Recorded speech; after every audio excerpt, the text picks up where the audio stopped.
So Chris, something that I asked Carly earlier, is there anything in the because I told everybody that Carly was given access to the manuscript a little early. You were as well.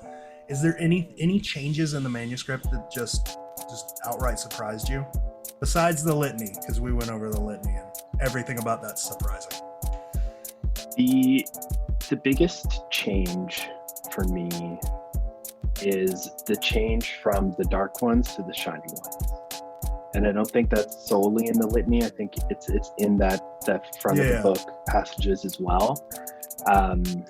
It was something that I had never really considered very much until like I saw the litany and I was like, a lot of blood and a lot of like what's he getting at here? And then as I read the beginning part, it was like, the dark ones came.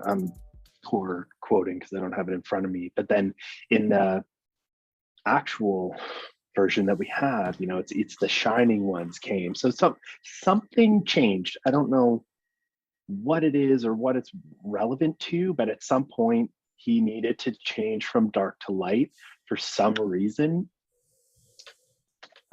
So that's been my point of pondering lately is why and how could that be relevant, and if so, to what extent? I mean, it changes the whole tone of the front of the book. Yeah, everything. It's crazy. Maybe Byron was just having a bad day.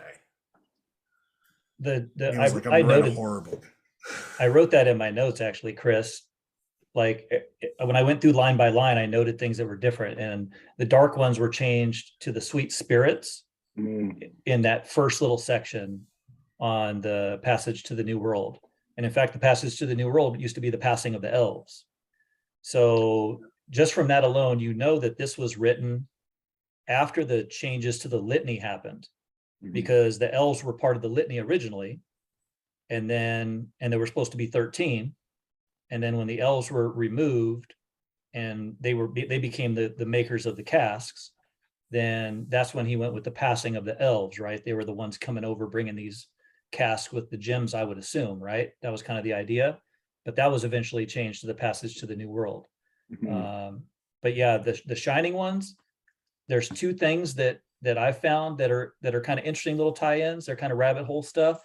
One is in the Pilgrim's Progress, which is an old book. It is referenced in the Pilgrim, and the angels in there are referred to as the shining ones.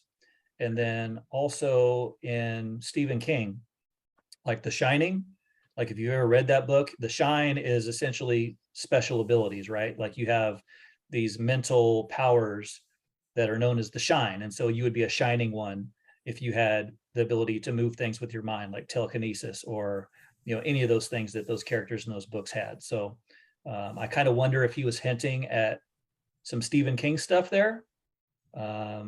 Because I have Stand is in the Charleston verse. Like I've looked into the Stand as a potential tie-in with that line. Like there's a lot of interesting little, like I said, pop culture references that I don't think as a community we've really investigated enough, because there could be some strange tie-in things. It's gonna go on the next list of questions to ask JJP. It's like, was Byron?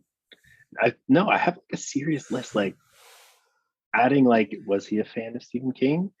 Was he a fan of the New York Times crossword? Like these are the kind of things that if we could learn about his interests, like we know he loved the Beach Boys, right? That I believe that is like mostly a fact that we know, right? Yeah. Other than and Oingo Boingo, apparently. Oingo Boingo were awesome. That was Danny Elfman. Yeah, Danny Elfman is God. Oh yeah. Where was I was going somewhere with that. So in the Charleston verse, what is it? The cool, clear sound of water, or song of water. There's like a Beach Boys song that's like something cool water. Yeah. And I always want that to be a thing, but I've never actually been able to find a rock solid Beach Boys reference beyond that, like anywhere in the puzzle. So it's like, okay, did he put one. Things? Okay, I'm right. Good. I have one from the field guide. Yeah. I'd have to look up which fairy it is because I get these two mixed up. I think it's either the Phantasmaglory. Let me see. Hold on, I can find it real quick. Because that's the thing. Like, if we can find proof that he put hints or references to something that he loved in there, then we can start to extrapolate. We can use like inductive logic and say, if he did it with this, might do it with this. I think the Wizard of Oz falls into that category. There's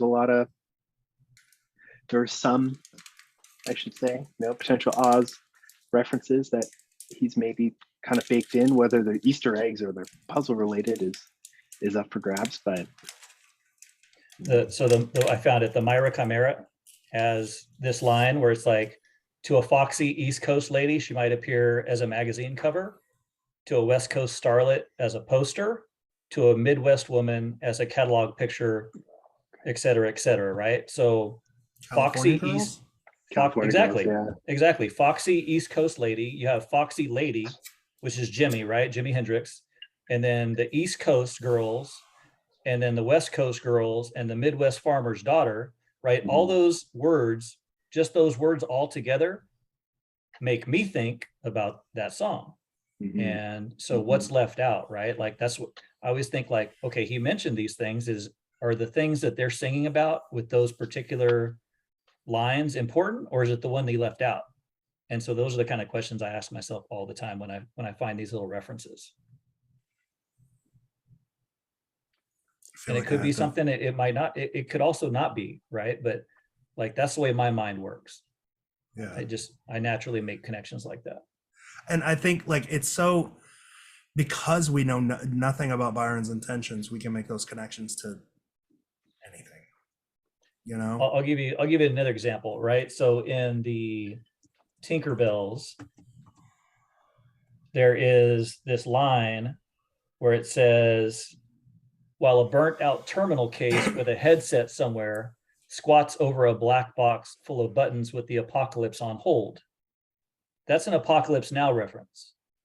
Like, if you've seen that movie, the guy in charge has gone crazy, and he's sitting there on his little black box, which is this recorder, right? And he's broadcasting, and he's just rambling on all these crazy thoughts that he has. And the kind of play on words with it is that the Tinkerbell is putting the apocalypse on hold, right? So it's not happening now, it's on hold.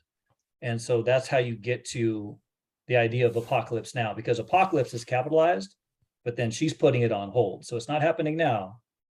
She's messing with things, right? Because that's what the fairies do. They mess with people. And so that's a reference to a very specific scene in the movie.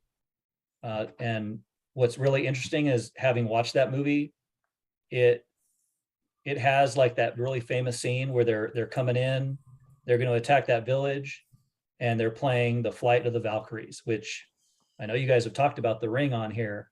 That's straight from Wagner. It's one of the songs. It's like one of the most famous songs from that. So it could have just been a way to get you to think about that again, because there's multiple references to Wagner as well. And so when I'm looking for patterns, those are the kind of things I'm looking for. A couple references to Wagner here, and then this reference over here gets you to the same thing. I'm wondering if we could do what Chris said, but sort of in reverse. Instead of like focusing on what Byron's interests were and what Byron would put in, because we don't have that much about Byron, we just don't know.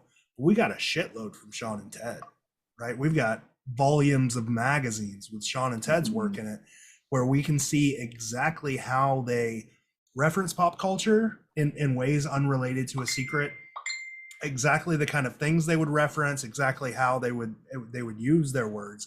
So we could take examples of their work and apply it to The Secret, not to add to the puzzle, but to take away random information. Like, this is the way Sean and Ted illustrate X. So we know probably not part of the puzzle. We can take this part out. I mean, because that was their job. That's what I always fall back on when people bring up pop culture references. Like, that was their job, to parody pop culture, and that's what they were good at. But there still has to be a meaning, right? Like you have to have an idea of Like, so the example I just gave you, what is so important about putting an Apocalypse Now reference hidden in this piece of text? But maybe it's not important.